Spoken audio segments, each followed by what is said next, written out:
Hello, welcome. How are you? Okay, students. So, last video lecture ની અંદર આપણે લોકોએ સેક્શન ડી નો last topic start કરી દીધો અને આજના આ વિડિયો લેક્ચરની અંદર વિથ પ્રેક્ટિસ આ ટોપિક પૂરો પણ થશે. યાદ કરાવી દો, ધોરણ 12 અને ધોરણ 10ના વિદ્યાર્થીઓ માટે સેક્શન ડી નું ગ્રામરમાં જેટલા બી ટોપિક આવતા હતા એ આપણે ક્રમશઃ એક પછી એક જોતા ગયા અને આ જે ટોપિક આપણે સ્ટાર્ટ કર્યો છે એ સેક્શન ડી નો લાસ્ટ ટોપિક બનશે, જેનું વેઇટેજ ધોરણ 12 ની અંદર 4 માર્ક્સ માટે અને ધોરણ 10 ની અંદર 3 માર્ક્સ માટે રહેશે. યસ સ્ટુડન્ટ્સ, આ ટોપિકનું નામ છે એડિટિંગ, જેને એરર ડિટેક્શન પણ કહી શકાય. અને ઓફકોર્સ આ એડિટિંગ કે એરર ડિટેક્શન માત્ર ધોરણ 10 અને ધોરણ 12માં જ નહીં, પરંતુ જો તમે ધોરણ 12 પછી અથવા તો ગ્રેજ્યુએશન પછી કોઈ કોમ્પિટિટિવ એક્ઝામ એટલે કે ગવર્મેન્ટ પરીક્ષાઓની તૈયારી કરશો, પછી એ ક્લાસ 3 લેવલની હોય, ક્લાસ 2 લેવલની હોય કે પછી જીપીએસસી યુપીએસસી ક્લાસ 1 લેવલની હોય, આ દરેકની અંદર આ જે ટોપિક છે ને એરર ડિટેક્શન, એ તમને બહુ હેલ્પફુલ થશે. ધોરણ 10 અને ધોરણ 12ના વિદ્યાર્થીઓને ખૂબ જ હેલ્પફુલ થશે. તો માત્ર આને બુક પૂરતું સીમિત ન રાખતા આ ટોપિકને તમે બ્રોડ માઇન્ડથી વિચારજો. ઓકે, એરર ડિટેક્શન એટલે કે એડિટિંગ આપણે સ્ટાર્ટ કર્યું. એની અંદર મેં તમને સૂચના સમજાવી કે કેવી રીતે આ ટોપિક સેક્શન ડી ની અંદર પૂછાય છે, બંને ધોરણો, ધોરણ 10 અને ધોરણ 12 ને. Rewrite the given paragraph by correcting the error અથવા તો words. અંડરલાઇન કરેલા શબ્દોને કરેક્ટ કરી, કરેક્ટ મતલબ સુધારીને ફરીથી પેરેગ્રાફને લખવું, that is called error detection અથવા તો એડિટિંગ. તો આ ટોપિક આપણે જોયું કે એમાં એરર કેટલા પ્રકારની હોય એ ખાસ સમજવું જરૂરી. લાસ્ટ લેક્ચરની અંદર આપણે આમ તો એરરના બધા જ ટાઈપ જોઈ ગયા છીએ ડિટેલમાં. અત્યારે જસ્ટ એને યાદ કરાવી દઉં મેઇન પાર્ટને કે કેટલા પ્રકારની એરર હોય છે, ભૂલ કેટલા પ્રકારે હોય, બરાબર ને, પેરેગ્રાફની અંદર. તો પહેલી જ આપણે જોઈ હતી કે પ્રેપોઝિશનની ભૂલ, પ્રેપોઝિશનની એરર. પછી આપણે જોયું આર્ટિકલની એરર, પછી આપણે જોયું વર્બની એરર, વર્બ એટલે ક્રિયાપદની એરર. એમાં બે આવી ગયા, સહાયકારક ક્રિયાપદ અને મુખ્ય ક્રિયાપદ એટલે કે helping verb and main verbs. અને આ જે ભૂલ હશે ક્રિયાપદની એ તમને ખ્યાલ છે રીતે કાળ પ્રમાણે હશે, તો એ ખાસ આપણે ધ્યાન રાખીશું. ત્યારબાદ આપણે જોયું ડિગ્રી ઓફ કમ્પેરિઝનની ભૂલ એટલે કે એરર ઓફ ડિગ્રી. અને લાસ્ટમાં આપણે જોયું error of singular and plural એટલે કે એક વચન કે બહુવચનની ભૂલ. આ સિવાય મેં તમને લાસ્ટ લેક્ચરની અંદર પણ કીધું હતું, આ સિવાય સ્પેલિંગ એરર પણ હોઈ શકે, સ્પેલિંગની ભૂલ પણ હોઈ શકે. તો એને પણ આપણે ખાસ ધ્યાનમાં લેશું. સપોઝ કે મેં કીધું હતું કે ધેર અને ધેર, તો બે અલગ અલગ રીતે બોલાય છે, સ્પેલિંગ એ અલગ છે, પણ આપણે ત્યાં સમજી જવાનું પેરેગ્રાફના રેફરન્સમાં કે THERE લખવાનું છે કે THEIR. એવી જ રીતે than and then, than than, THAN THEN, બેના સ્પેલિંગ અલગ છે. તો ડિગ્રી આપ્યું હશે તો THAN લખવું પડે, કન્જક્શન તરીકે આપ્યું હોય તો THEN લખવું પડે. આ રીતે આપણે એને ધ્યાનમાં લેશું. તો આને કહેવાશે સ્પેલિંગ એરર. આવી ટોટલ 5 પ્રકારની ભૂલ આપણે જોઈએ. હવે આજે એને સમજ્યા બાદ પેરેગ્રાફની પ્રેક્ટિસમાં આગળ વધીએ છીએ અને ખાસ તમારી સામે હું 10 પેરેગ્રાફ સોલ્વ કરાવી દઉં, line to line, word to word, જેથી કરી અને બોર્ડ એક્ઝામની અંદર આપણને કોઈ પણ પ્રકારની ભૂલ, કોઈ પણ પ્રકારનો પેરેગ્રાફ પૂછાય તો આપણને એમાં પ્રોબ્લેમ ન થાય. ફાઇન, તો સ્ટાર્ટ કરીએ. આ 10 પેરેગ્રાફને તમારા માસ્ટર પેરેગ્રાફ બનશે. પેરેગ્રાફના ક્વેશ્ચન પણ હું તમારી સામે મૂકતો જઈશ. પહેલાં તમારું કામ એ રહેશે કે તમે ક્લાસ વર્કની અંદર જ્યાં એરર ડિટેક્શન અથવા તો એડિટિંગ હેડિંગ આપી દીધું છે એની અંદર તમે એરરના ટાઈપ્સ લખી લીધા છે. હવે તમે હેડિંગ આપી દો પ્રેક્ટિસ પેરેગ્રાફ, બરાબર, પ્રેક્ટિસ ઓફ પેરેગ્રાફ. પેરેગ્રાફની પ્રેક્ટિસ આપણે ત્યાં શરૂ કરીએ છીએ. ક્વેશ્ચન તમારી સામે હું મૂકીશ વિડીયોના મારફતે, એને તમે ચાલુ વિડીયોએ પણ લખી શકો અથવા તો સ્ક્રીનશોટ લઈ લો જો ટાઈમ ઓછો પડે તો. ત્યારબાદ હું એને સમજાવીશ અને એમાં કઈ કઈ ભૂલો છે અંડરલાઇન કરેલી તો આપેલી જ છે, પણ એમાં શું સુધારો કરવો જોઈએ આપણે આ 5 ટાઈપ જોયા એના આધારે હું દરેક વખતે ટાઈપ પણ યાદ કરાવતો જઈશ. એ તમને લાસ્ટ લેક્ચર પૂરો થયો ત્યારે ખાસ રિક્વેસ્ટ કરી હતી કે આ 5 ટાઈપને તમે પાકા કરી લેજો. એટલે હવે જો એ પાકા કરી લીધા હશે તો ક્વેશ્ચન જોઈને અંડરલાઇન જોઈને તરત જ સમજાઈ જશે કે યસ આ છે આર્ટિકલની ભૂલ, અથવા આ પ્રેપોઝિશનની ભૂલ, અથવા તો આ વર્બની ભૂલ છે, અથવા આ સ્પેલિંગની ભૂલ છે, અથવા આ સિંગ્યુલર કે પ્લુરલની ભૂલ છે, કે પછી આ ડિગ્રી ઓફ કમ્પેરિઝનની ભૂલ છે. તો આ તમને ખ્યાલ આવી જશે. અને જેવો ખ્યાલ આવી જાય તરત જ તમે એને એક બુકની અંદર, રફ બુકની અંદર, હું વિડીયો જ્યારે તમે જોતા હો ત્યારે એક રફ બુકની અંદર તમે સાચા આન્સર લખતા પણ જાજો. પછી ડેફિનેટલી હું એના સાચા આન્સર પણ બોલીશ અને હું કહીશ કે અહીંયા આ શબ્દ આની બદલે આ આવે અને એ આ ટાઈપ પ્રમાણે બદલું. બરાબર? તો આવા 10 પેરેગ્રાફની આજે આ વિડીયોમાં આપણે પ્રેક્ટિસ કરી લઈએ, જેથી કરીને તમને જે હોમવર્ક હું આપું નવા પેરેગ્રાફ એરર ડિટેક્શનના, હા એ હોમવર્ક છે હું તમને ફોટોગ્રાફ ક્લિક કરી અને વોટ્સએપમાં તમારા ગ્રુપમાં મોકલી દઈશ, જેથી કરીને એમાં આપણો ટાઈમ ન બગડે, વિડીયો એક વધારાનો ન બને. એ હોમવર્કનો હું તમને 10 પેરેગ્રાફ આપી દઈશ. એ પેરેગ્રાફ તમારે હોમવર્કમાં મતલબ ક્લાસ વર્કની અંદર જ સોલ્વ કરવાના છે, ક્વેશ્ચન અને આન્સર બંને, જેથી કરીને તમારી પાસે આખો એક રેકોર્ડ રહે 20 પેરેગ્રાફ. બરાબર છે? તો હવે without wasting much time late start error detection અથવા તો એડિટિંગ. યસ, સો એડિટિંગ એની સૂચના જે મેં તમને સમજાવી એ જ સૂચના છે, ફરીથી એકવાર જોઈ લ્યો. પેપરમાં પણ, બોર્ડના પેપર અથવા તો આપણા સ્કૂલના પેપરમાં પણ આ જ રીતે આ સૂચનાઓ પૂછાશે. Rewrite the paragraph.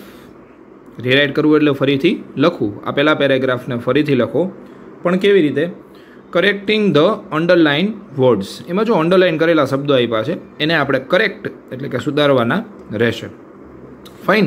તો જોઈએ આ પેરેગ્રાફને. અચ્છા, પેરેગ્રાફ છે. હું પહેલાં આખો પેરેગ્રાફ રીડ કરી જાઉં છું. મીનવેલ તમે સ્પીડમાં જો લખતા હો તો લખાઈ પણ જશે, અધરવાઇઝ ફોટો ક્લિક કરી લેજો, screenshot. It was the day for the final exam yesterday. જો ભૂલ અત્યારે અંડરલાઇન કરેલી છે એ જ છે. ઘણા લોકોને, ઘણા સ્ટુડન્ટ્સને સમજાઈ જશે કે શું ભૂલ છે, પણ ન સમજાય ત્યાં સુધી હું એક એક શબ્દ સમજાવતો રહીશ. It was the day for the final exam yesterday and anybody was nervous. Most of us had prepared well, but some of the boys and girls hadn't tried as harder as they should. આ તો આપણો paragraph. હવે જોઈએ પેલી જે underline છે એ છે four. તો હવે શું આવી શકે એ તમે જોજો. ફોર પહેલાં તો શું કહેવાય એ સમજાઈ જવું જોઈએ. આપણે પ્રેપોઝિશનની ભૂલમાં જોયું કે પ્રેપોઝિશન અલગ અલગ પ્રકારના હોય છે. એમાં ફોર નામનો એક પ્રેપોઝિશન છે. બરાબર? ફોરનો અર્થ થાય માટે. હવે અહીંયા શું કહે છે? It was the day for the final exam yesterday. ગઈકાલે ફાઇનલ એક્ઝામનો દિવસ હતો. હવે નો ની નું ના માટે ફોર નહીં, પણ એની જગ્યાએ પ્રેપોઝિશનની ભૂલ એટલે કે પ્રેપોઝિશન આવશે ઓફ. તમારે ક્વેશ્ચનમાં આ રીતે સુધારવાનું નથી. આ હું તમને સમજાય એના માટે કહું છું. બરાબર? તમારે શું કરવાનું છે? ક્વેશ્ચન આખો લખી લીધો આ જ રીતે અંડરલાઇન કરીને, પછી ફરીથી આ જ ક્વેશ્ચન એટલે કે આ જ પેરેગ્રાફ ફરીથી લખવાનો.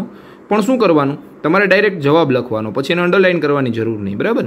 તમારે આમ લખવાનું, it was the day of, આ ફોર નીકળી જશે. એનો મતલબ શું થયો? ભૂલ સુધારાઈ ગઈ. બરાબર? It was the day of the final exam yesterday. સમજાણું? આ રીતે તમારે આન્સર લખવાનો રહેશે. And anybody was nervous. હવે એનીબડીની જગ્યાએ અહીંયા શબ્દ આવશે એવરીબડી.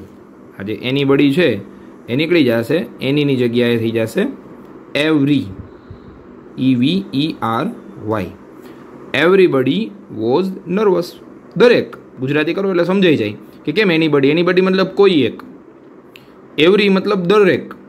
એક્ઝામ હતી ફાઇનલ એક્ઝામ એટલે દરેક લોકો નર્વસ હતા. Most of us had prepare well. હવે જો અહીંયા જોજો, હેડ આપ્યું છે, હેડની સાથે પૂર્ણ ભૂતકાળમાં V3 આવે તો અહીંયા જો V3 છે નહીં, તો આને કહેવાય વર્બની ભૂલ. એટલે કે આપણે એક ટાઈપ જોઈ ગયા મિસ્ટેક, એટલે કે એરર ઓફ વર્બ. તો અહીંયા કરવું પડશે આપણે પ્રિપેર્ડ, ED. E તો આપ્યો જ છે એટલે D. Most of us had prepared well. Right? ચાલો, ત્યારબાદ but some of the boys and girls hadn't tried. જો છે ને અહીંથી સમજાઈ જાય, હેડની સાથે ટ્રાઇડ V3, હેડન્ટ ટ્રાઈડ, પણ આમાં ભૂલ અલગ છે. As harder as they should. અચ્છા, અહીંયા ER લાગેલું છે. ઘણા સ્માર્ટ સ્ટુડન્ટ્સ હશે તો એને એ પણ આઈડિયા આવી જશે કે અહીંયા ડિગ્રીની વાત કરેલી છે, બરાબર. પણ ER ક્યારે લગાડાય તો કે કમ્પેરેટિવ ડિગ્રી, એના પાછળ ધ્યાન આવવું જોઈએ.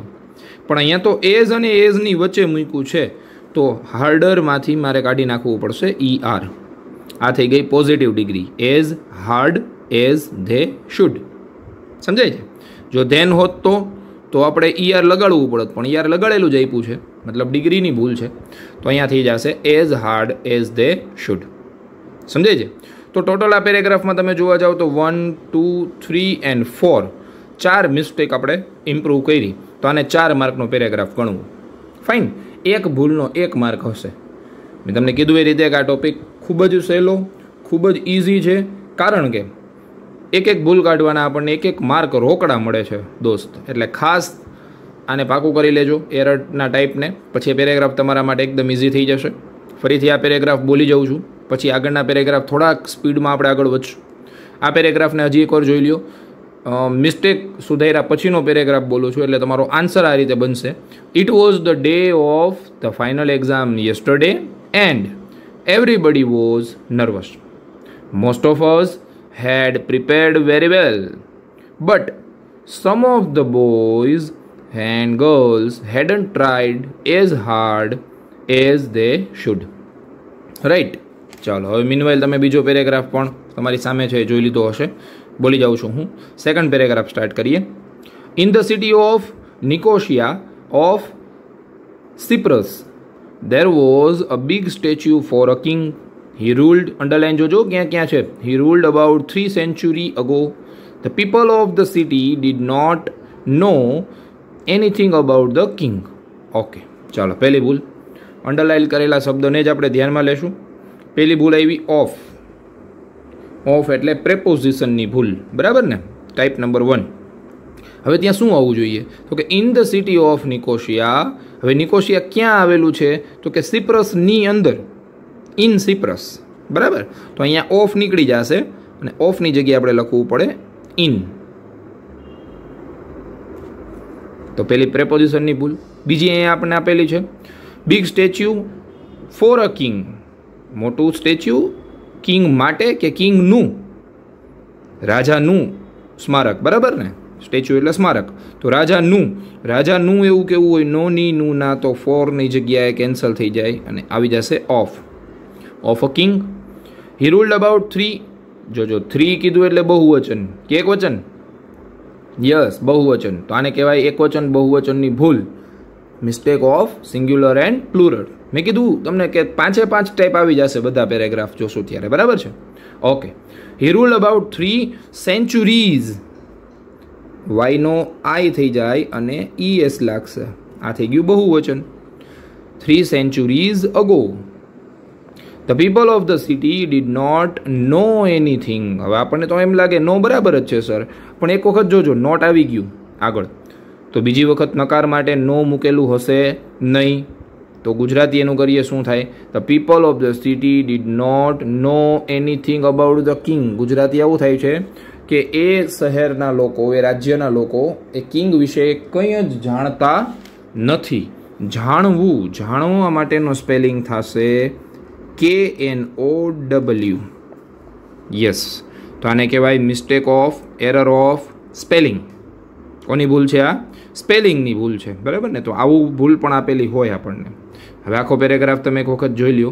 પહેલામાં ઓફની જગ્યાએ ઇન, પછી 4 માટે ઓફ, સેન્ચુરીઝ અને KNOW. ફાઇન. તો આ થઈ ગયો આપણો સેકન્ડ પેરેગ્રાફ કમ્પ્લીટેડ. ચલો, તો હવે આગળ વધીએ નેક્સ્ટ પેરેગ્રાફ નંબર 3 ઉપર. ફાઇન. ઓકે. ક્વેશ્ચન નંબર 3 છે આપણી સામે. Sumit always goes to school in bus. He always goes on his bicycle, but sometimes if her father is free. જોજો ધ્યાનથી વાંચો ત્યારે જ અમુક ભૂલ તો નીકળી જશે. If her father is free, he drops him to school. I have never seen him with his father. Okay, પહેલી ભૂલ આપણે આપી છે in. In, on, at, behind, in front of, આ બધા પ્રેપોઝિશન કહેવાય, બરાબર ને. ઓફ, ફોર, જનરલી આ બધા રહેશે. તો અહીંયા ઇન ન આવે, પહેલાં તો એ કેન્સલ થયું. શું આવવું જોઈએ? Sumit always goes to school by bus. Bus દ્વારા એવું આપણે બોલીએ ને. શેમાં જાય છે? બસ દ્વારા જાય છે. બસમાં જાય છે એમ નહીં, બસ દ્વારા જાય છે. He always goes on his bicycle.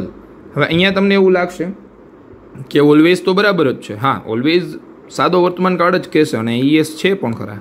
પણ આવા વાક્યમાં જ્યારે રોજિંદી ક્રિયા દર્શાવવી હોય ત્યારે ઓલવેઝને બદલે શબ્દ વપરાશે daily. He daily goes on his bicycle, right. ત્યારબાદ ઇફ હર ફાધર, આ તો ઓડીને આંખે વળગી એવી ભૂલ છે. હર એટલે તેણીના ફાધર. હવે વાત કોની થઈ છે? સુમિતની. તો સુમિત માટે છોકરી નથી, બરાબર ને. સુમિત છોકરો છે તો એના માટે લખવું પડે હીઝ. હર કેન્સલ થઈ જશે અને એની જગ્યાએ આવી જશે his. If his father is free, જો તેના ફાધર ફ્રી હશે. છોકરો છે, છોકરી હોત તો હર બરાબર છે. He drops him to school. Okay, I have never seen him. I have never seen him with his father. હવે આ વાક્ય સમજવામાં ધ્યાન રાખજો ખાસ. ઉપર એવું કીધું કે સમટાઈમ્સ એટલે કોઈક વખત જો એના ફાધર ફ્રી હોય તો એના ફાધર એને સ્કૂલે મૂકવા જાય છે, અને ક્યારેક ક્યારેક મૂકવા જાય છે એવું મતલબ એનો થયો, બરાબર. તો લાસ્ટ વાક્યમાં એવું કીધું આઈ have never seen him with his father, તો ખોટું થયું ને. ક્યારેક ક્યારેક મૂકવા જતા હોય તો એવું કહેવું પડે કે હું ક્યારેક જ એને એના ફાધર સાથે જોઉં છું. તો નેવરનો મતલબ તો થશે ક્યારેય નહીં. ત્યાં આપણે કરી નાખવું પડે નેવરને કેન્સલ કરીને એવર. એવર મતલબ ક્યારેક. I have ever scene him with his father. Ever મતલબ ક્યારેક હું એમને જોઉં છું. અને હજી આ ન સમજાય તો એવરને પણ કેન્સલ કરીને તમે શબ્દ મૂકી શકો સમટાઈમ. સમટાઈમ મતલબ અહીં આપ્યું જ છે ક્યારેક. ફાઇન. તો આ થઈ ગયો ક્વેશ્ચન નંબર 3. હવે આગળ વાત કરીએ ક્વેશ્ચન નંબર 4ની. ફાઇન. ઓકે ઓકે તો અ સેજ હેડ મચ ડિસિપલ્સ. હી ટોટ હિમ. ડિસિપલ્સ મતલબ એના વિદ્યાર્થીઓ, બરાબર. સેજ એટલે સંત. સંતના અનુયાયીઓ. અનુયાયીઓને કહેશું ડિસિપલ્સ.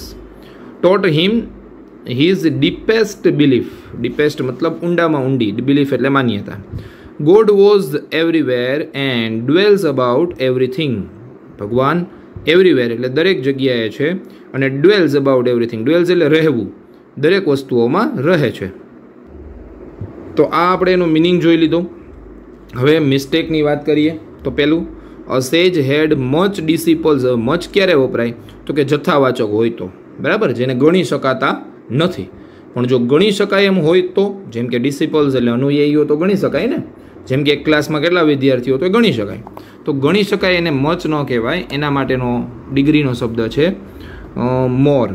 તો અહીંથી આ મચ નીકળી જશે, આવી જશે ત્યાં મેની અથવા મોર. મોર લખી શકો અથવા તમે એની જગ્યાએ લખી શકો મેની. મેની ડિસિપલ્સ. મેની એટલે ઘણા, બરાબર ને. હી ટોટ હિમ. હવે ઘણા છે તો હિમ ન આવે. તેમને, તેઓને. તેઓને એટલે ધેમ, બહુવચન. જોજો એક વચન બહુવચનની ભૂલ જ છે હો. Yes, them. His deepest belief. God was everywhere. God was નો હોય, ભૂતકાળ નો હોય. ભગવાન હંમેશા સર્વ માન્ય અને સર્વ સનાતન સત્ય છે, એટલે God is everywhere. And dwells in everything. Dwells એટલે મેં કીધું રહેવું. રહે છે ક્યાં? તો કે એવરીથિંગ, બધી વસ્તુઓની અંદર. આ પ્રેપોઝિશનની ભૂલ, right. Next paragraph number 5. After the question papers were distributed, none of us was allowed to talk to nobody. Which the time was over, we handed our answer books to the teacher. Some of us were satisfied but happy. જોજો mistake જોઈએ. પહેલી none of us કહી દીધું. None of us મતલબ નકારાત્મક થઈ ગયો, અમારામાંથી કોઈ નહીં, બરાબર ને. તો નન કહી દીધું પછી નો બડી કહેવાની જરૂર નથી. તો અહીંયા નીકળી જશે નો બડી અને એની જગ્યાએ આવી જશે એનીબડી. એનીબડી મતલબ કોઈ પણ એકબીજાની સાથે વાતો કરશે નહીં. પેપર આપી દીધા છે, હવે કોઈ એકબીજા સાથે વાતો કરશે નહીં. Which the time was over, which નહીં, જ્યારે સમય પૂરો થયો. જ્યારે એનો મતલબ થાય સમય. સમય માટે શબ્દ છે વેન. WH ક્વેશ્ચન આપણે આગળ ટોપિક કર્યો સિલેક્ટ ધ ક્વેશ્ચન, એમાંથી પણ આ શબ્દ તમને કામ આવશે. When the time was over, જ્યારે સમય પૂરો થયો. વી હેન્ડેડ, હવર નહીં, આ તો કલાક થઈ જાય. અમારા એટલે અમારું કેવું હોય તો our, OUR. We handed our answer books to the teacher. Some of us were satisfied, ઘણા બધા અમારામાંથી સેટિસ્ફાઈડ એટલે સંતોષ અનુભવતા હતા. એન્ડ બટ નીકળી જશે. અને હેપી, અને ખુશ પણ હતા. એન્ડ હેપી, બટ નહીં. બરાબર, તો આને કહેવાય કંજક્શનની ભૂલ. આપણે ટોપિક ભણી ગયા છીએ છોકરાઓ, કમ્બાઇન ધ સેન્ટેન્સ, કંજક્શન. બરાબર ને, એમાંથી આ આપણને હેલ્પફુલ થશે.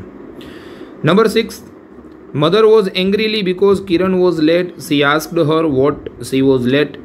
કિરણ did not replied because she was tired and હંગ્રીલી.